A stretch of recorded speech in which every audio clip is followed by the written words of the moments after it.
So today, in short, we are going to discuss about the law of demand. Law of demand के बारे में हम discuss करेंगे। पहले हम देखेंगे कि ये लॉ स्टेट क्या करता है, बताता क्या है और इसके अजम्पशंस क्या हैं। फिर हम आएंगे उसके शेड्यूल पर और डायग्राम पर। तो आते हैं पहले इसके स्टेटमेंट पर। ये क्या स्टेट करता है? सो द लॉ स्टेट्स, ये बताता है कि किसी कमोडिटी के प्राइस में और उसकी डिमांड में इन्वर्स रिलेशनशिप होता है। जब किसी कमोडिटी का प्राइस इंक्रीज़ करता है तो उसकी डिमांड डिक्रीज़ करती है, और जब उसका प्राइस डिक्रीज़ करता है तो उसकी डिमांड इंक्रीज़ हो जाती है। लेकिन यहाँ कुछ अजम्पशंस हम ले लेते हैं। सबसे पहली अजम्पशन होती है कि कंज्यूमर की इनकम चेंज नहीं होनी चाहिए, इनकम शुड बी कांस्टेंट। तो उसकी इनकम कांस्टेंट रहेगी तभी ये लॉ स्टेट करेगा, वरना क्या होगा? सपोज़ प्राइस इंक्रीज़ कर रहा है तो लॉ ऑफ डिमांड के अकॉर्डिंग डिमांड डिक्रीज़ करनी चाहिए। लेकिन अगर इनकम भी बढ़ गई कंज्यूमर की, सो ऐसा हो सकता है, दैन इट माइट हैपन कि क्योंकि इनकम भी बढ़ गई है, प्राइस बढ़ने पर भी उसकी डिमांड कम नहीं होगी। तो पहली assumption and most important assumption is कि इनकम शुड बी कांस्टेंट। फिर दूसरी अजम्पशंस हैं, जो प्राइस ऑफ रिलेटेड गुड्स होते हैं वो भी चेंज नहीं होने चाहिए, वो भी सेम रहे। अब रिलेटेड गुड्स कौन से होते हैं? एक तो कॉम्प्लीमेंट्री गुड्स होते हैं और सब्सटीट्यूट गुड्स।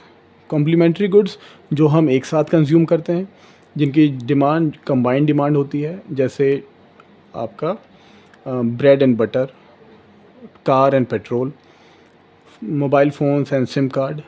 ओके, सो यहाँ एक गुड का प्राइस दूसरे की डिमांड को अफेक्ट करता है। ओके, मान लीजिए कि अगर कारें महंगी हो रही हैं, ओके, सो पेट्रोल की डिमांड कम हो जाएगी क्योंकि लोग कम कार ख़रीदेंगे और पेट्रोल की डिमांड भी कम हो जाएगी ऑटोमेटिकली। या फिर अगर हमारे 5G फ़ोन सस्ते हो रहे हैं, खूब सस्ते हो गए हैं 5G फ़ोन्स, तो 5G सिम कार्ड की डिमांड बढ़ जाएगी। तो इसलिए हम अजम्पशन ले लेते हैं कि जो रिलेटेड गुड्स हैं उनके प्राइस भी चेंज नहीं होने चाहिए, वरना ये लॉ ऑफ डिमांड होल्ड नहीं करेगा। Okay, and similarly substitute goods के साथ भी ऐसा ही है। सब्सटीट्यूट गुड्स होते हैं जो एक गुड अगर नहीं मिलता हमें तो उसका सब्सटीट्यूट हम दूसरा गुड कोई कंज्यूम कर सकते हैं, लाइक टी एंड कॉफ़ी। जैसे टी एंड कॉफ़ी है, पेप्सी एंड कोक है, तो उनकी डिमांड भी आपस में रिलेटेड होती है, यानी कि एक का प्राइस दूसरे की डिमांड को अफेक्ट करता है। तो वहाँ पर भी जो प्राइस ऑफ रिलेटेड गुड्स हैं वो भी सेम रहेंगे, तभी लॉ ऑफ डिमांड होल्ड करेगा। फॉर एग्ज़ाम्पल, अगर कॉफ़ी महंगी हो रही है तो टी की डिमांड बढ़ जाएगी। ओके, तो वहाँ प्राइस ऑफ रिलेटेड गुड्स भी कांस्टेंट रहने चाहिए। और लास्ट है फ्यूचर एक्सपेक्टेशंस। जैसे हम ये एक्सपेक्ट कर रहे हैं अगर कि फ्यूचर में प्राइसेस इंक्रीज़ या डिक्रीज़ होने वाले हैं किसी कमोडिटी के, तो वहाँ पर भी लॉ ऑफ डिमांड फिर होल्ड नहीं करेगा। फॉर एग्ज़ाम्पल, अगर हम ये उम्मीद कर रहे हैं कि बजट आने वाला है और बजट के बाद मोबाइल फ़ोन सस्ते हो जाएंगे, है ना, तो हम अभी करंट में उसकी डिमांड नहीं करेंगे, करंटली उसकी डिमांड बहुत कम हो जाएगी। ओके, तो वहाँ पर भी लॉ ऑफ डिमांड होल्ड नहीं करेगा। ओके, सो सारे जो अजम्पशंस हैं ये जब रहेंगे, होल्ड करेंगे, तभी लॉ ऑफ डिमांड एप्लीकेबल होगा, वरना नहीं। सो अब इसका शेड्यूल देखिए आप।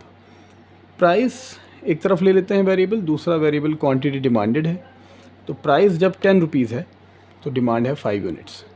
प्राइस जब डिक्रीज़ होकर 8 रुपीज़ हुआ तो डिमांड इंक्रीज़ हो गई, हमारी 10 यूनिट्स हो गई। प्राइस फर्दर डिक्रीज़ करा 6 रुपीज़, डिमांड बढ़कर हो गई 15। प्राइस डिक्रीज़ हुआ 4 रुपीज़, डिमांड हो गई 20। सो जैसे जैसे प्राइस डिक्रीज़ कर रहा है डिमांड इंक्रीज़ कर रही है। ओके, इन्वर्स रिलेशनशिप हो गया। कब होगा ऐसा? जब ये सब चीज़ें कांस्टेंट रहेंगी, वरना नहीं। ओके, अब इसको हम प्लॉट कर लेते हैं, डायग्राम बना लेते हैं इसका। तो पहला हमारा जो पॉइंट है वो क्या है? 10 एंड 5। प्राइस हमने लिया वाई एक्सिस पर, वर्टिकल एक्सिस पर प्राइस लेते हैं हमेशा माइक्रो इकोनॉमिक्स में, और हॉरिजॉन्टल एक्स एक्सिस पर हमने लिया क्वांटिटी डिमांडेड। तो प्राइस 10 है और डिमांड है हमारी 5 यूनिट्स।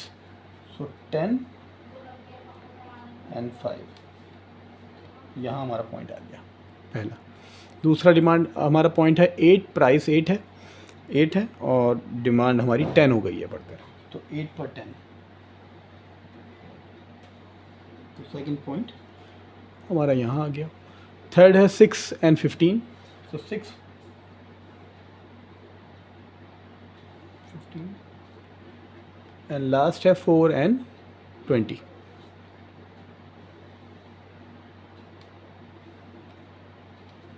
तो हमें 4 पॉइंट्स मिल गए हैं, कह सकते हैं A B C D। इनको अब हम ज्वाइन कर देंगे using a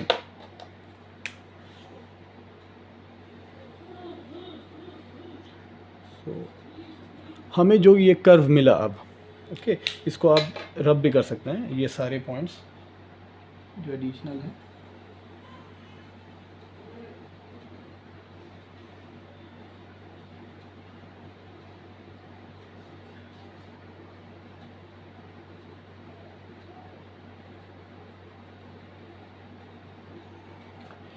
So the curve which we are getting now, the diagram, this is demand curve।